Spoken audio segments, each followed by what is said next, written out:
नमस्कार, मैं चिताली पाटिल और आपका स्वागत है पीके टाइम्स में।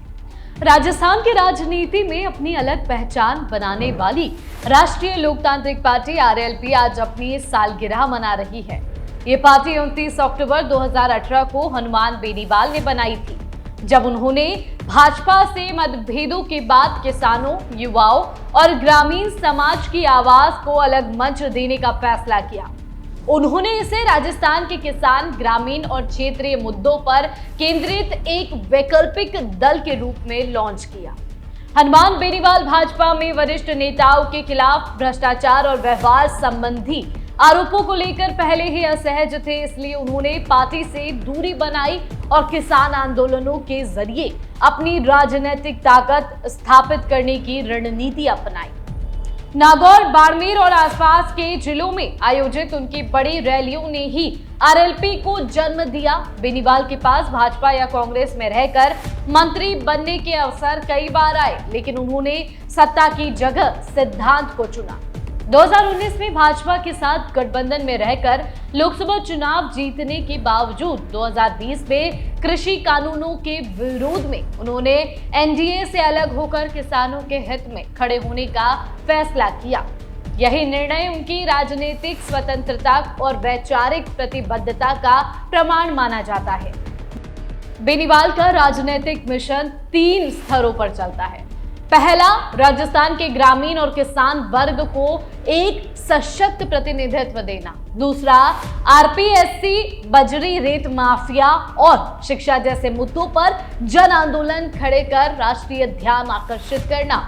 और तीसरा, स्वतंत्र पहचान बनाए रखते हुए रणनीतिक गठबंधनों की गुंजाइश रखना। वे अक्सर अपने मजाकिया और बेबाक अंदाज के लिए जाने जाते हैं, लेकिन यही तेवर कभी कभी उनके खिलाफ भी माहौल बनाते हैं।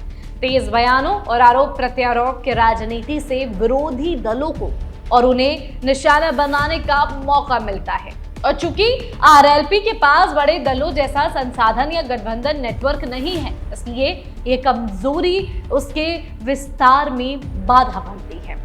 सवाल उठता है कि जब भजनलाल शर्मा जैसे नेता मुख्यमंत्री बन जाते हैं तो इतनी बड़ी जाट आबादी के बावजूद आरएलपी को सत्ता में सफलता क्यों नहीं मिलती?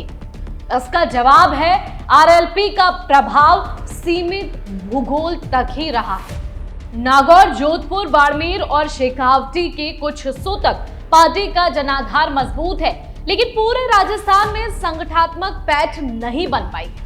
बड़े दलों के पास बेहतर चुनाव प्रबंधन, संसाधन और जमीनी कार्यकर्ता है, जबकि आरएलपी इन मामलों में पिछड़ जाती है। 2018 में पार्टी ने कुछ सीटों पर मजबूत पकड़ बनाई थी, पर 2023-24 के दौरान दल बदल, अंदरूनी विवाद और संगठनात्मक कमजोरी ने उनकी स्थिति कमजोर कर दी। नागौर में बेनीवाल का दबदबा निर्विवाद है, लेकिन बाकी जिलों में स्थानीय जाति समीकरण, पारंपरिक नेताओं का प्रभाव और गैर जाट बूटों की एकजुटता के अभाव में आरएलपी सीमित हो जाती है। बाड़मेर में उमेदाराम बेनीवाल की पार्टी छोड़ने के बाद आरएलपी की पकड़ और कमजोर हो गई, जिससे उपचुनावों में भी उसे नुकसान झेलना पड़ा।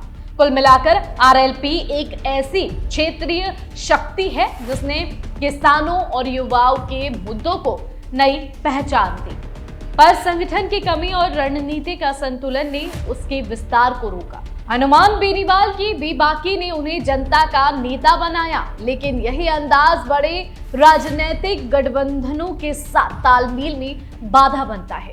वोट बैंक को भाजपा और कांग्रेस जैसी बड़ी मशीनों से बचाकर रखना किसी भी छोटे दल के लिए कठिन होता है, और यही चुनौती आरएलपी के सामने है।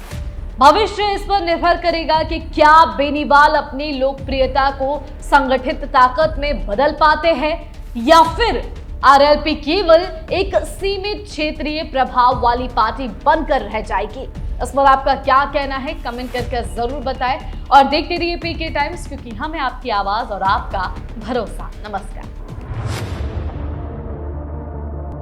मरुधरा से खुद को जोड़ने के लिए सब्सक्राइब करें और बने रहें पीके टाइम्स के साथ।